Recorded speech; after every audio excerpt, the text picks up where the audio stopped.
रमा, रमा, अरे सुनती हो रमा? क्या हुआ जी? ऐसे क्यों चिल्ला रहे हो आप? और आप इतने घबराए हुए से क्यों हो? अरे कहिए ना जी, सब ठीक तो है ना? ऐसे क्यों चिल्ला रहे हो? अरे संतोष भैया का फोन आया था रमा।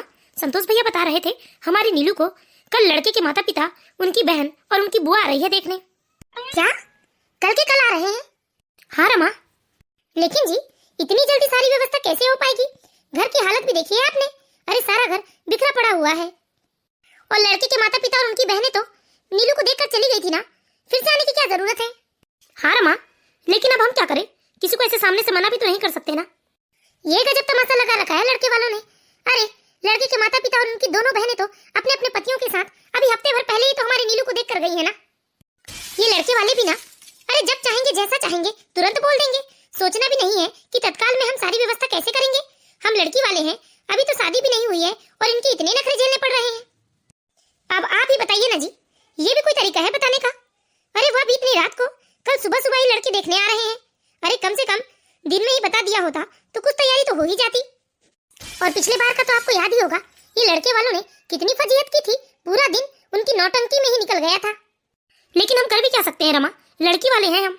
अरे लड़की वाले हैं इसका मतलब जैसा जी चाहे वो लोग हमें नचाते रहेंगे। पिछले बार भी 4 लोगों का बोलकर गए थे और आए थे पूरे 8 लोग। लड़के के मम्मी पापा, बुआ फूफा, दोनों ननद अपने अपने पतियों के साथ आ गई थी। वो तो अच्छा हुआ कि हम लोगों ने अपना दिमाग लगाकर 10 लोगों की व्यवस्था की थी। नहीं तो ना जाने इन लोगों की ऐसी घटिया हरकत की वजह से हमारी तो इज्जत ही चली जाती 4 लोगों में। और बेचारी मेरी भोली भाली नीलू को ऐसे पैनी नजरों से देख रही थी उसकी दोनों नंदे। क्यों नीलू, कितनी घबरा गई थी बेटा तू पिछले बार?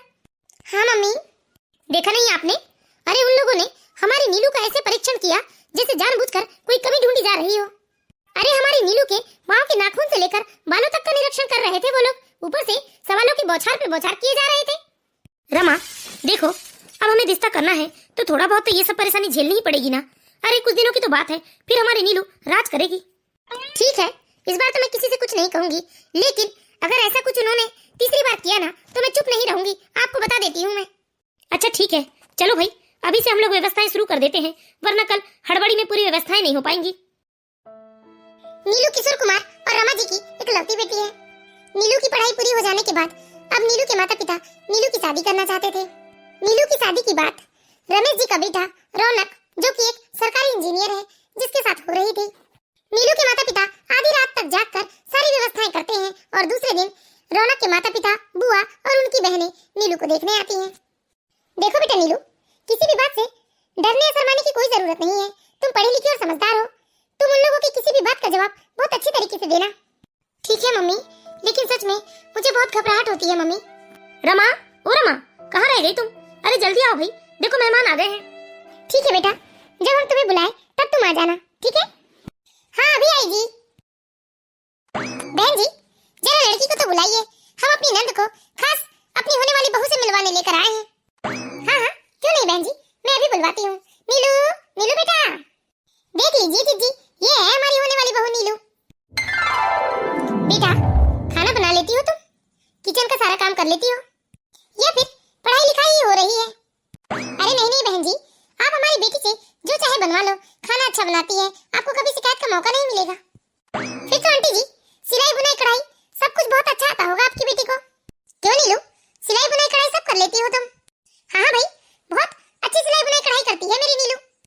वो सब तो ठीक है बहन जी, मैं तो बस आपकी बेटी की आवाज सुनना चाहती थी, आप तो उसे बोलने ही नहीं दे रहे हैं। अरे छोड़ो ना जीजी, अगर आवाज सुनना ही है तो एक बढ़िया सा भजन ही सुन लेते हैं बिटिया से। क्यों बिटिया, भजन तो आता ही होगा ना? वैसे भी आजकल तो कितना ही जब देखो तब लड़के लड़कियां फोन में रील ही बनाते रहते हैं। अरे और नहीं तो क्या भाभी, आजकल की तो सारी बहू बेटियां बस मोबाइल के सामने उल्टे सीधे मुंह बनाकर रील्स बनाते रहती हैं और सही में ना जाने कैसे कैसे गानों में रील्स बनाती हैं। हम तो बिटिया से सिर्फ भजन सुनना चाहते हैं। क्यों बिटिया, भजन तो आता ही होगा ना तुम्हें? सुनाओ जरा हमें भजन। हाँ हाँ सुनाओ नीलू, भजन तो आता ही होगा तुम्हें। हाँ भाई नीलू, भजन तो सुना ही दो। बेचारी नीलू की माँ का तो दिल जोर जोर से धड़क रहा था, मानो आज उनकी बेटी की नहीं बल्कि स्वयं उनकी परीक्षा हो रही है। ऐसा नहीं था कि नीलू को कोई भजन ना आता हो। इतने लोगों के सामने बेचारी नीलू अपने आप को असहज महसूस कर रही थी। सभी की नजरें लगातार उसे घूर रही थी, इसलिए नीलू का दिल जोर जोर से धड़क रहा था। उसकी आंखें तो जैसे जमीन पर ही गड़ी थी। बेचारी लेकिन नीलू की आंख उठाने की हिम्मत नहीं हो रही थी। ऊपर से भजन, यह तो जैसे एवरेस्ट की चढ़ाई से भी कठिन लग रहा था आज नीलू को। नीलू के गले से आवाज बाहर निकलने का नाम नहीं ले रही थी। भजन कैसे सुनाए बेचारी। तभी नीलू की माँ ने धीरे से अपनी बेटी का हाथ दबाया और उसे हौसला दिया। अपनी माँ का साथ पाकर नीलू को तो थोड़ी हिम्मत बंधी थी। नीलू ने जैसे ही भजन गुनगुनाना शुरू किया, नीलू की आवाज लड़खड़ाने लगी। तभी नीलू की माँ ने नीलू के साथ भजन गुनगुनाना शुरू कर दिया। हरि ओम में ओम समाया है, मेरा भोला नगर में आया है। भोले की जटाओं में गंगा सोहे, हो चंदा में ओम समाया है, मेरा भोला नगर में आया है। क्या बहन जी, हमें तो आपकी बेटी से भजन सुनने थे, आपसे नहीं। अरे आप क्यों गुनगुनाने लगी थी? माफ कीजिएगा बहन जी, कोई भी लड़की हो इतने सारे लोगों के सामने तो उसकी हालत थोड़ी तो खराब होगी ही ना। वो घबराएगी, चाहे वो आपकी बेटी हो या मेरी बेटी हो। और वैसे भी मैंने तो सिर्फ पीछे से सपोर्ट किया है, भजन तो उसी ने गाया है ना। वैसे भाभी, हमें आपसे ज्यादा कुछ नहीं पूछना है और ना ही आपसे कुछ कहना है। हम तो बस आपसे ये कहना चाहते हैं कि हमारा एक ही भाई है, हमारा मायका हमेशा बनाए रखना। हाँ भाभी, मुझे भी और कोई सवाल नहीं करना है, लेकिन मैं आपको बस यही बताना चाहूंगी कि हमारा मायका तो तुम बनाए रखना। अच्छा ठीक है, अब हम लोगों को इजाजत दीजिए, हम तो बस बिटिया से मिलने आए थे। अरे भाई साहब, ऐसे थोड़ी ना होता है, कुछ खा पी कर जाइए। नहीं नहीं, अगली बार हम खाना खाकर जाएंगे। अच्छा ठीक है बहन जी, चलते हैं हम लोग। अरे देखा आपने, एक एक करके सब अपने सारे मतलब के सवाल पूछ रहे थे। सारे लोगों की उम्मीद में हमारी नीलू खरी उतरी तो उन लोगों को ऐसा लगा जैसे उन लोगों ने पीएचडी की परीक्षा पास कर ली होगी। देखिए जी, मुझे तो शुरू से ना ये रिश्ता कुछ जम नहीं रहा है। अरे भाग्यवान, लड़का सरकारी इंजीनियर है। नीलू बेटा, क्या तुम्हें ये परिवार पसंद है? मम्मी पापा, मैं आप लोगों के फैसले में ही अपना फैसला समझती हूँ। मुझे तो थोड़ा डर भी लग रहा है, क्योंकि लड़के की माँ का कहना है कि उनका लड़का अपने माता पिता की पसंद पर चलता है, वो हमारी नीलू को देखने नहीं आएगा। ठीक है ना रमा, अरे ये सब तो देखने दिखाने में चलता है, तुम कुछ ज्यादा ही परेशान होती हो। इस तरह धीरे धीरे इस बात को एक हफ्ते का समय बीत जाता है, लेकिन अभी भी लड़के वालों की तरफ से कोई जवाब नहीं आता। अरे पूरे एक हफ्ते हो गए, कोई जवाब नहीं आया। अगर नहीं करना है रिश्ता तो भी बता देना चाहिए। ऐसे लटका कर रखा है उन्होंने, हाँ या ना साफ साफ बता देना चाहिए। हेलो, हाँ भाई साहब। अच्छा, कब आ रहे हैं? अच्छा ठीक है भाई साहब। कौन आ रहा है जी? समधी जी का फोन था, उनका कहना था कि कल उनका बेटा और दोनों बेटियां नीलू को देखने आ रहे हैं। बेटा नीलू, तू घबरा मत, जा तू आराम कर ले, कल का सारा खाना पीना सब कुछ मैं देख लूंगी। और देख, तुझे डरने की कोई जरूरत नहीं है, तेरी माँ है ना तेरे साथ। ठीक है मम्मी। सुनो जी, मुझे तो वो परिवार समझ में नहीं आ रहा है। अरे इतना कौन करता है? हमारी बेटी है, कोई मार्केट में बिकता हुआ सामान नहीं जो बार बार लोग आते रहेंगे, देखते रहेंगे और उसमें भी कमियां निकालेंगे। अरे धीरे धीरे करके तो पूरा खानदान ही आ रहा है देखने। और लड़की की माँ ने क्या बोला था उस समय कि हमारा लड़का बड़ा ही संस्कारी है, उसने साफ साफ बोल दिया है कि जो माँ बाप पसंद करेंगे उसी से वो शादी कर लेगा। अब क्या हो गया? अरे हवा में उड़ गए क्या उसके संस्कार? एक हफ्ता भी नहीं हुआ कि फिर से। अरे छोड़ो ना रमा, क्या ही कर सकते हैं हम, फिलहाल तो कल की तैयारी करते हैं। और सुनो, लड़का आ रहा है तो कुछ स्पेशल तो करना ही होगा, मार्केट जाकर कुछ गिफ्ट लेकर आना पड़ेगा हमें। लेकिन देखिए जी, हमारी बेटी कोई बोझ नहीं है, हम ना सोच समझ के ही रिश्ता करेंगे। जरूरी नहीं कि हम इसी घर में अपनी बेटी का रिश्ता करें। अरे रमा, समझने की कोशिश करो, लड़का सरकारी इंजीनियर है, हमारी बेटी पूरी जिंदगी राज करेगी। खैर ये सब छोड़ो, चलो जल्दी से तैयारी में जुट जाओ। नीलू के माता पिता तो तैयारी में जुट जाते हैं और दूसरे दिन लड़का अपनी दोनों बहनों के साथ आता है नीलू के घर। आंटी, नीलू कहाँ है? जरा नीलू को तो बुलाइए, हमारा भाई स्पेशल नीलू से मिलने आया है। हाँ हाँ बेटा, अभी बुलाती हूँ। नीलू, नीलू बेटा, नीलू आ जाओ बेटा। बैठो बेटा नीलू। जी पापा। रौनक कदकाठी में तो बहुत अच्छा था, लेकिन जिस तरह से वो पूरे घर को घूर रहा था और हर बात में बहनों के साथ कानाफूसी कर रहा था, ये तो रमा जी को बहुत अजीब लग रहा था। बेचारी नीलू, इस बार तो नीलू और भी ज्यादा डरी हुई थी। पूछो बेटा, नीलू से क्या पूछना चाहते हो तुम? नीलू, वैसे तो मैं तुमसे ज्यादा कुछ नहीं पूछना चाहूंगा, लेकिन मैं एक बात तुम्हें जरूर कहूंगा कि मुझे लड़कियों का, औरतों का घर से बाहर निकला नौकरी करना बिल्कुल पसंद नहीं है।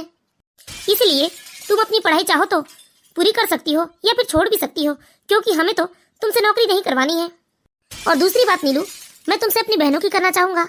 ये दोनों जो मेरी बहनें हैं ना, आज तक वह सब कुछ देखती आई है और शादी का डिसीजन भी मेरी बहनों का ही है, इनके पसंद करने पे ही मैं तुम्हारे साथ शादी करने के लिए तैयार हूँ।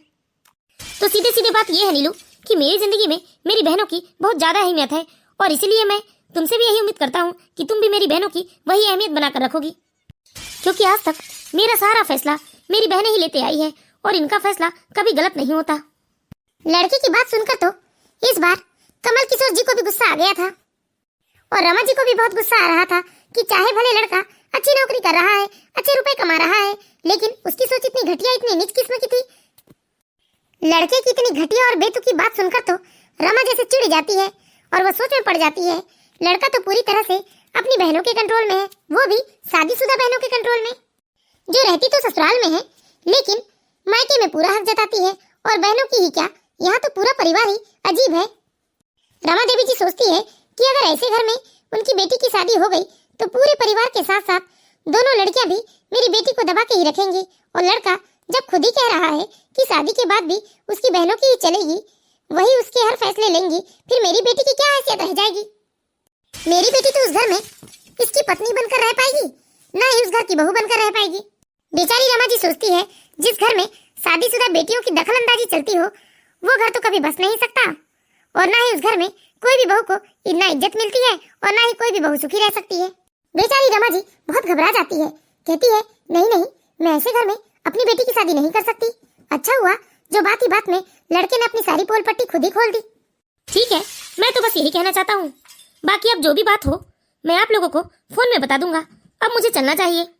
लड़के की बात सुनकर तो फिर से रमा जी को गुस्सा आ जाता है, मतलब अभी भी आगे कुछ बाकी है, अभी भी लड़की फाइनल नहीं हुई है। अगर शादी से पहले यह हाल है तो शादी के बाद ना जाने क्या होगा मेरी बेटी के साथ। इसीलिए रमा जी गुस्से से कहती है आगे आकर, अरे माफ करना बेटा, तुम जब फोन में बताओगे तब बताओगे, लेकिन तुम्हें मैं अभी खुद ही बता देती हूँ, मुझे ना तो तुम पसंद आए, और ना ही तुम्हारी बहनें, और ना ही तुम्हारा परिवार पसंद आया। तुम लोग ना मेरी बेटी के लायक हो ही नहीं। बारी बारी से तुम्हारा सारा परिवार आकर अपने संस्कारों का परिचय दे चुका है, बची कुची कसर तुमने पूरी कर दी। ये क्या कुछ भी बोले जा रही हैं आप? मैं बिल्कुल ठीक कह रही हूँ। अरे तुम सब लोगों से मिलने के बाद इतना तो मुझे पता चल ही गया है, तुम सब लोग ना फेंकने में बड़े ही माहिर हो। पहले तुम्हारी माई जो खूब लंबा चौड़ा फेंक कर गई, उन्होंने कहा कि उनका बेटा बड़ा ही संस्कारी है क्योंकि वो उनके ही पसंद की लड़की से शादी करेगा। यहाँ तक तुम्हारी माँ ने तो ये भी कहा था कि उनका बेटा उनकी सारी बात मानता है, उनकी किसी भी बात को काट नहीं सकता। अगर उन्होंने मेरी बेटी को पसंद कर लिया, मानो उनके बेटे ने भी कर लिया, लेकिन वो तो मेरी बेटी को पसंद करके जा चुकी थी। तुम्हारे माँ बाप को यहाँ से गए 4 दिन हुए नहीं, और फिर तुम्हारी बुआ चढ़कर आ गई जो मेरी बेटी से ऐसे ऐसे सवाल करने लगी। फिर हफ्ता दिन बीते नहीं और तुम चढ़कर आ गए अपनी बहन के साथ। अरे तुम्हें अपने माँ बाप पर भरोसा नहीं तो क्या तुम किसी पर विश्वास करोगे? रमा शांत हो जाओ। रमा नहीं जी, मुझे बोलने दीजिए। अरे मेरी बेटी है या मार्केट का खिलौना? अरे मैं पूछती हूँ, जब तुम्हें लड़की देखने आना ही था तो तुम्हारी माँ को इतनी लंबी लंबी फेंकने की जरूरत क्या थी? बेटा माफ करना, हमें नहीं करना है तुम्हारे घर अपनी बेटी की शादी। रमा ये क्या बोल रही हो? चुप हो जाओ भगवान के लिए। नहीं जी, नहीं हो सकती मैं चुप। और आप भी सुन लीजिए, मैं इस घर में तो अपनी बेटी की शादी कभी नहीं होने दूंगी। देखा नहीं आपने? अरे एक मेरी बेटी को देखने के लिए बारी बारी से करके पूरा खानदान ही आ गया, और फिर अभी भी ये कहकर जा रहे हैं कि जो भी बात होगी तो फोन में बताएंगे। तुम्हारी बहनों ने मेरी बेटी को आज तीसरी बार घर आकर देखा है, लेकिन अभी तक तुम्हारी बहनों ने फैसला नहीं किया कि उन्हें मेरी बेटी पसंद है या नहीं। और मुझे तो इस बात पर भी भरोसा नहीं हो रहा है बेटा कि तुम इतने पढ़े लिखे एक इंजीनियर हो, और तुम्हारी सोच कितनी छोटी है कि तुम्हें औरतों का बाहर निकलना पसंद नहीं है। अरे मैं पूछती हूँ बेटा, तुम अभी भी कौन सी दुनिया में जी रहे हो? अरे ये समय तो पति पत्नी एक दूसरे से कंधा मिलाकर काम करते हैं, और तुम्हें औरतों का घर से बाहर निकलना पसंद नहीं। देखिए आप लोग हमारी बेइज्जती कर रहे हैं। क्षमा करना बेटा, मैं तुम्हारी बेइज्जती नहीं करना चाहती, लेकिन मैं एक माँ हूँ। अरे तुम लोगों ने तो मेरी बेटी को खिलौना समझ रखा है। सोच लीजिए, आपको ऐसा रिश्ता ढूंढने से ना मिलेगा। मेरा भाई इतना पढ़ा लिखा और गवर्नमेंट नौकरी करता है। अरे माफ करना बेटा, मुझे इतना पढ़ा लिखा और इतनी छोटी सोच वाला दामाद बिल्कुल नहीं चाहिए। भले ही मेरा दामाद कम पढ़ा लिखा हो, अरे किसी कंपनी में छोटी मोटी नौकरी ही करता क्यों ना हो, लेकिन कम से कम उसकी सोच तो बड़ी होनी चाहिए, जिसके पास अपनी भी कोई सद्बुद्धि होनी चाहिए। अरे अपने जीवन साथी चुनने का फैसला जिसका खुद का अपना हो, ना कि अपने पूरे खानदान का हो। सुन लीजिए आप लोग, मेरी बेटी मेरे लिए बोझ नहीं है, और सरकारी नौकरी की लालच में मैं अपनी बेटी को किसी भी गड्ढे गड्ढे में नहीं ढकेल सकती। मैं आप लोगों के हाथ जोड़ती हूँ, आप लोग यहाँ से चुपचाप चले जाइए।